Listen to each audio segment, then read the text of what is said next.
So, what have you got on today? Oh, I'm interviewing all morning. Oh, right. Yeah, it's for Margaret's replacement as administration supervisor, you know. Oh, yeah, of course. So what kind of person are you looking for? I don't really know. I mean, I'm seeing 3 people, and they're all completely different, and any of them could do the job on paper. I guess I won't really know until I meet them. No, I suppose not. It's really difficult, you know. I mean, Margaret's been with us since the year dot. Runs all the admin stuff like clockwork. She's unique, really. Now she's retired to Spain with her husband. How do you replace someone like that? I suppose, logically, it comes down to 3 things. First of all, competence. I can't expect them to be as good as Margaret straight away, but do their experience, skills and qualifications suggest they'll have the ability to learn their way into the job and do it as well as Margaret eventually? Secondly, do they have the commitment? Do they have the right attitude to work? Will they set about the job enthusiastically? And are they prepared to stick with it for the long haul? And finally, compatibility. Will they get on with the rest of the team and fit in with the company's overall culture? Whatever that is. Those are the 3 key things that I'm going to be looking for.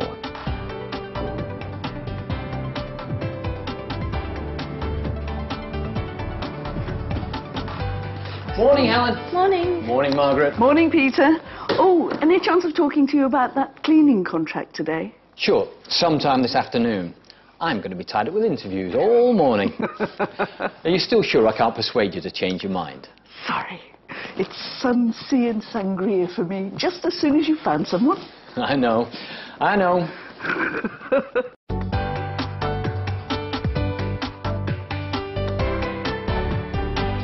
This administration supervisor's job's all about organising all the behind-the-scenes stuff that nobody else but Margaret can really be bothered with.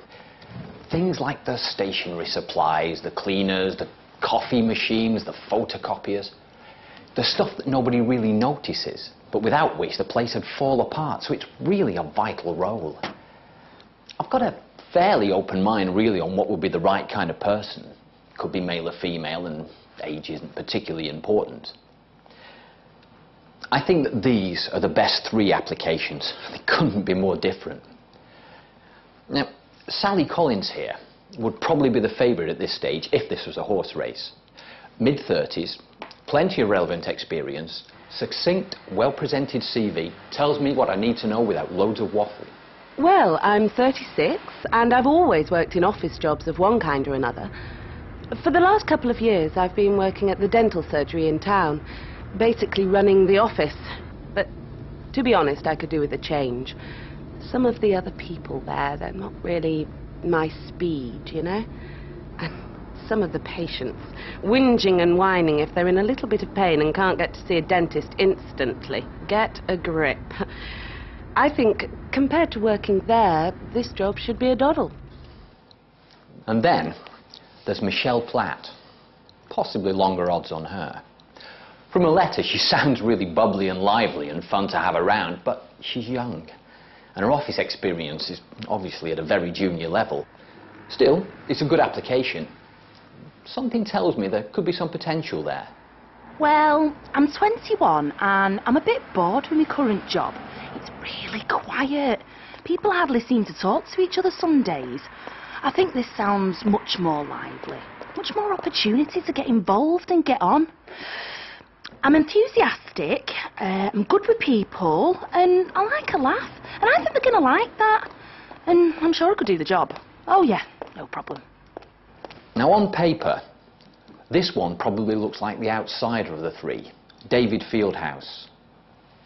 I suppose, subconsciously, I've always thought of this as being a job for a woman, with a normal office work background. But thinking about it, why? The most important thing about this job is organisation, care and attention to detail. Well, this bloke's run warehouses, engineering parts stores and maintenance operations all his life. Well, organisation and detail are crucial. Well, this would be a very different environment for him, obviously, but his skills could be just what we're looking for to replace Margaret. So, the long shot, yes, but definitely worth a look. Well, this would be my first interview for 30 years, maybe more. I was made redundant a couple of months ago when Jameson's engineering finally bit the dust, and it's the first time I've been out of work since I left school. Always supported me and the family myself, never had to sponge off the state before. That's how I see it anyway. Being unemployed really hurts your pride, as well as your pocket. I want to work again. I can't see myself on the scrap heap. When I finished, I was running the store's operation at Jameson's. Obviously, I'd like to get back into something similar, but that kind of engineering's almost dead now in this country. It's all cheap labour in the Far East now. We just can't compete. So, I'm having to look a bit further afield. You know, think a bit more laterally about where I can use the skills I've built up over all these years. I've really no idea whether I've any chance of getting this job. It'd be a completely different environment. But they've given me an interview, so they must see something there. Nothing to lose anyway. Let's give it a go.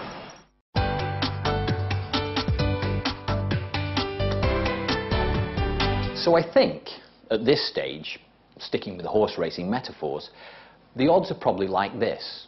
Sally looks like the firm favourite. From what her CV says, she's clearly got the competence to do the job, and she seems to have the commitment. Obviously, I can't tell whether she'd be compatible until I've seen her. Michelle sounds bubbly and friendly, so she'll probably run well in the compatibility stakes and could be a good bet.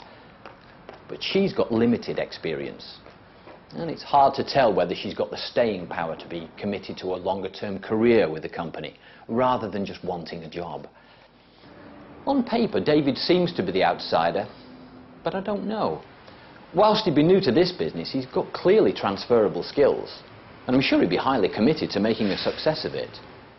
He could just beat all the odds. But at this stage, I've got a totally open mind, and they'll be here soon anyway. Nearly time for the off.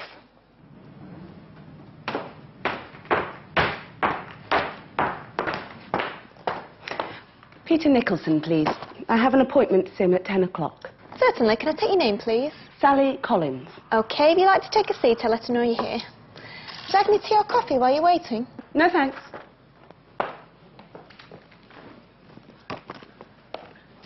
Sally Collins? Mr. Nicholson, good morning. Good morning. Did you find us okay? Yes, thanks.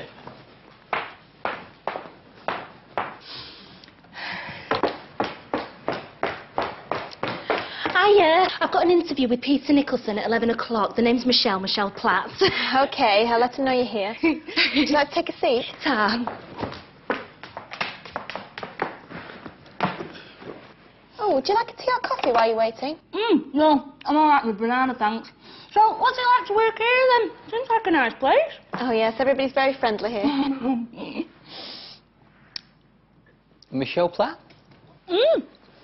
Sorry, I was miles away there. Well, would you like to follow me? Yeah. Did you find us okay? Yeah, found you fine.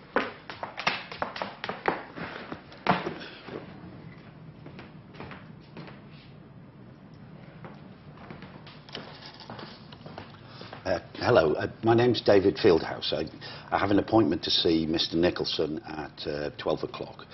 I know it's only 11:30, but I thought it was best to get here early rather than late. And anyway, I thought it'd be a good idea if I were to sort of familiarise myself with the place first. I hope that's okay. That's fine, Mr. Fieldhouse. Mr. Nicholson's actually still the previous candidate. Right. But if you'd like to take a seat, I'll let him know you're here when he's free. You're very kind, thank you. Would you like some tea or coffee while you're waiting? Oh, yes, please. A coffee. 1 sugar. Thank you. No problem.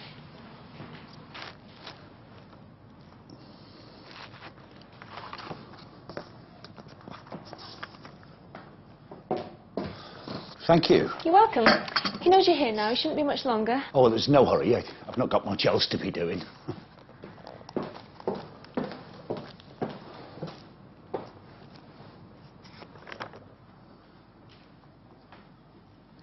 David Fieldhouse? Yes, good morning. Good morning. I'm Peter Nicholson. I'm sorry to have kept you waiting. No, not at all. Very pleased to meet you. I'm sorry I was so early. Would you care to follow me? Right, yes. OK.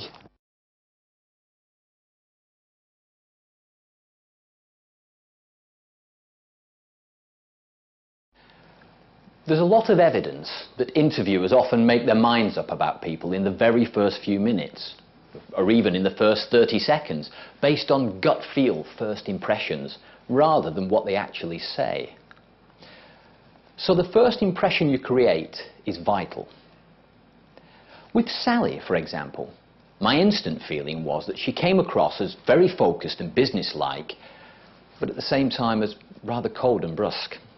And that view was reinforced when I spoke to Helen, our receptionist, afterwards about all the candidates, which I often do, to get her impressions. Helen reckoned Sally was pretty uncommunicative and actually a bit hostile. Peter Nicholson, please. I have an appointment soon at 10 o'clock. Certainly. Can I take your name, please? Sally Collins. OK, if you'd like to take a seat, I'll let her know you're here. Would you like any tea or coffee while you're waiting? No, thanks. With Michelle, while she, on the other hand, came across as very friendly and bubbly, I'm not sure my impression was that she seemed very professional.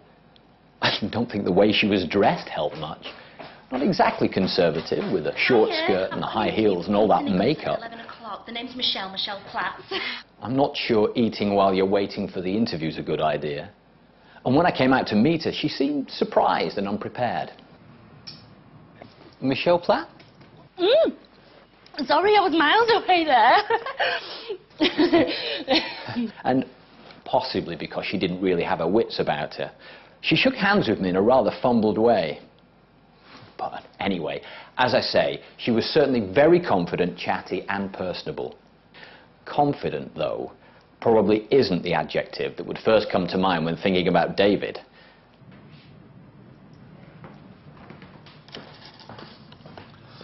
Hello, my name's David Fieldhouse. I have an appointment to see Mr. Nicholson at 12 o'clock. He is a bit shy, a bit cautious and hesitant.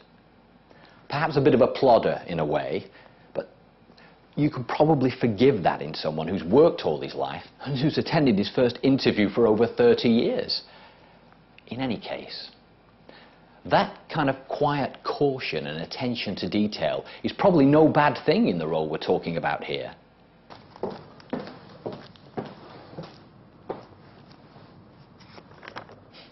And though he arrived very early, Helen tells me he used his time productively, observing what was going on, reviewing his notes, and reading the trade magazines to learn more about the business.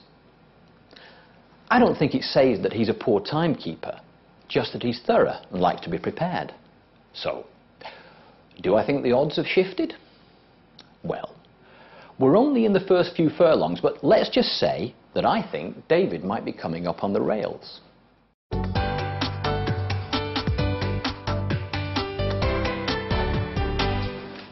Take a seat, Sally.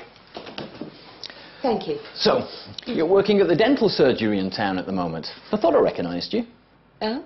Yeah, I go there myself. Oh, really? As a matter of fact, I was there a couple of weeks ago. Oh, right. A couple of fillings. You dealt with the paperwork for me afterwards. Sorry, I don't remember. So I could claim for it on my insurance. No, I don't remember. Sorry. OK, let's get started.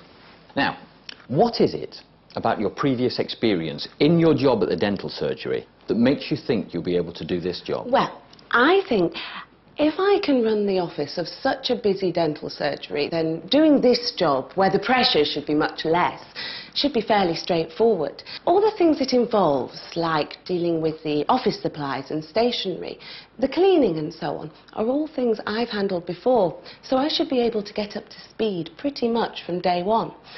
And quite soon bring in some worthwhile new ideas and efficiencies, which could save the company quite a bit of time and money. Oh, I tell you what, these are much plusher offices than where I work now. Yeah, I could definitely see myself working here. Yeah, lovely furniture. Tell you what, that place where I work now, what a dump. Furniture looks like it's come from some sort of bankruptcy sale. Half of it's fallen to bits and the other half... Actually, you know, talking about your present job, What experience do you think you've gained from it that would enable you to do this job? Right, well, I've only been there a year, so there's lots of other areas that I'd need training in. But I'm a quick learner and I'm very willing, so, you know, I'm sure I'll be able to pick it up, yeah, no problem. But the thing is that I get on with people. I'm a people person. Yeah, everybody says that. And I'm like a little ray of sunshine on a wet Monday morning. I love having a laugh. Oh, I'm sure you would. Take a seat, David. Thanks for coming in. Oh, no, thanks for inviting me and for giving me the opportunity. Can I just apologise from the outset if I seem a little nervous and unsure? It's the first time I've been out of work since I left school, you see, and I worked it out on the train coming over here that this is the first interview I've attended in, well, 30 years. Really? That's quite an impressive record. Yep. I was sorry to hear Jameson's had gone under. It's a major loss to the town. Well, yeah, sign of the times, I'm afraid. Really, that kind of engineering's almost dead now in this country. It's all cheap labour in the Far East now. We just can't compete. No, I suppose not. Have you tried to get something else in the engineering field? Well, yes. I've written to quite a few companies, but pretty much in the same boat as Jameson's. See, I want to work. I can't see myself on the scrap heap yet, sponging off the state to support my family, so now I'm having to look, well, a bit further afield, you know, think a bit more laterally, I suppose, about where I can use the skills I've built up over these years. Yes. I see where you're coming from. Now, about those skills then, what skills do you think that you've got that you think you could bring to your job of administration supervisor here? Well, I suppose over the years I've run warehouses, parts stores, maintenance operations. As my CV there says, when I finished at Jameson's I was running their stores. Obviously I'd be in a completely different environment here, but the things all my previous roles have in common are the same things that are required here. Organisation, planning, attention to detail, keeping accurate records, dealing with suppliers and so on. So I think the skills I've got would be very quickly transferable to this role. Yes, I see.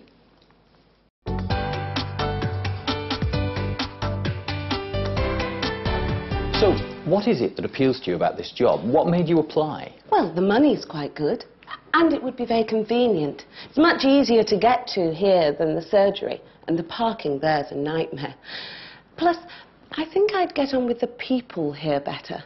I think those are the main points. Okay. What appeals to me about it? Well, I think I'd learn a lot.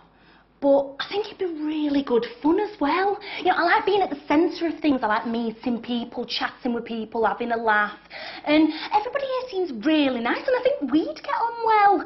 You know, there seems to be a really good buzz about the place. Yeah, I think I'd really enjoy it. Well, I think the main thing is that I believe I could do the job really well. I don't mean to sound big-headed, but I feel that I've still got a lot to offer an employer, which is currently going to waste. As we've said, I've got a lot of transferable skills that I could bring to bear. I've got over 30 years' experience. I'm calm, unflappable, down to earth. I get on well with most people, and I'm not ready for the scrap heap yet. Yeah, I think I could do a really good job for you, and I'd get a great deal of satisfaction from that.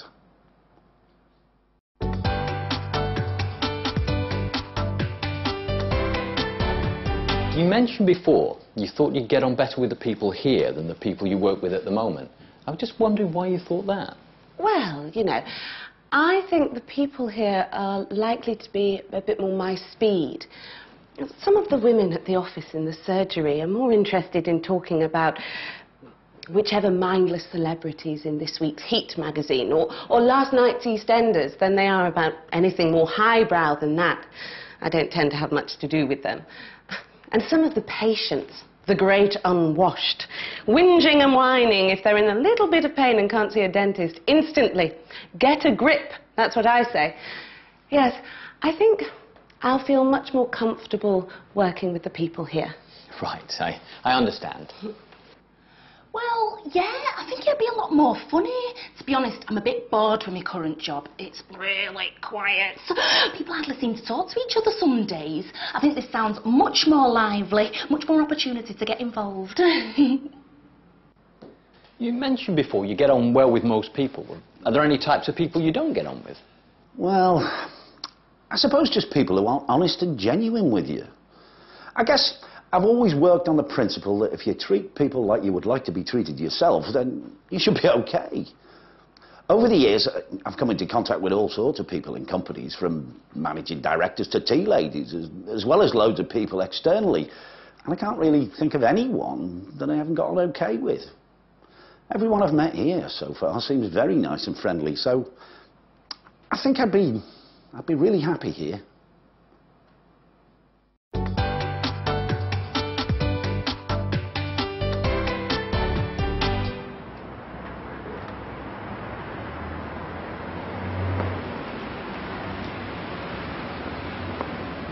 I think that went quite well. I think I got across most of the points I wanted to, and I'm reasonably hopeful. We'll have to wait and see. I'm sure she could do the job perfectly well. She's got the skills and experience, so she ticks the competence box. Even though I thought she was rather arrogant in saying that the job was low pressure, and that she could do it better almost from day one than Margaret does it after so many years.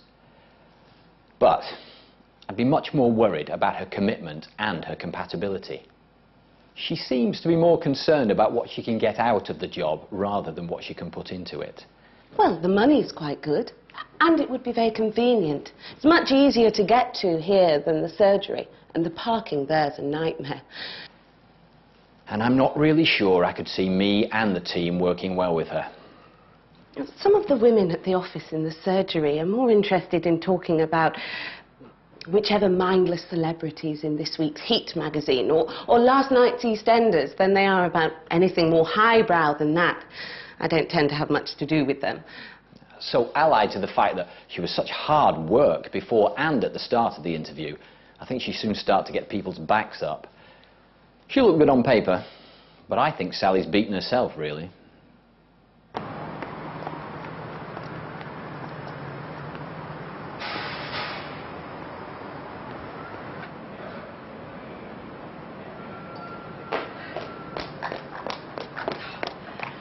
It went great.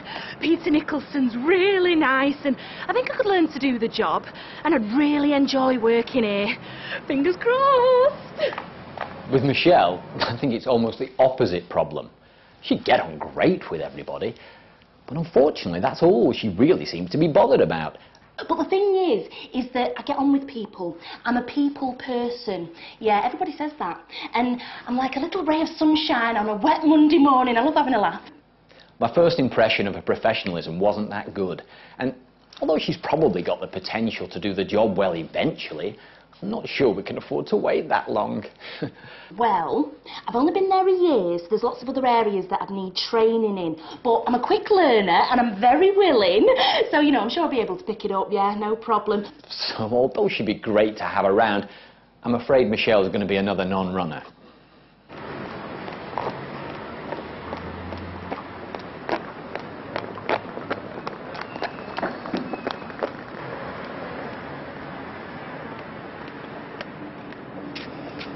You just don't know. After a dodgy start, my confidence improved, and I thought I came across as well as I could have done. I'm just so inexperienced at interviews. It's impossible to tell. From being the rank outsider at the beginning, I think David's come through. He ticks all the boxes, he's got the competence through his transferable skills. Obviously, I'd be in a completely different environment here, but the things all my previous roles have in common are the same things that are required here. Organisation, planning, attention to detail, keeping accurate records, dealing with suppliers, and so on. So I think the skills I've got would be very quickly transferable to this role. He's definitely got huge commitment. I don't mean to sound big-headed, but I feel that I've still got a lot to offer an employer, which is currently going to waste. As we've said, I've got a lot of transferable skills that I could bring to bear. I've got over 30 years experience. I'm calm, unflappable, down to earth. I get on well with most people, and I'm not ready for the scrap heap yet. Yeah, I think I could do a really good job for you, and I'd get a great deal of satisfaction from that. And I'm certain he'd be compatible with me and the rest of the team.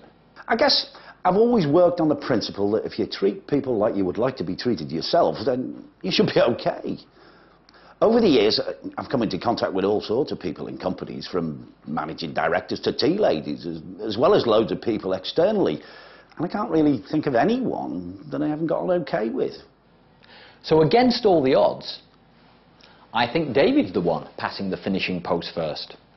I'm not going to build my hopes up, but I'd really love to get this job. I really would.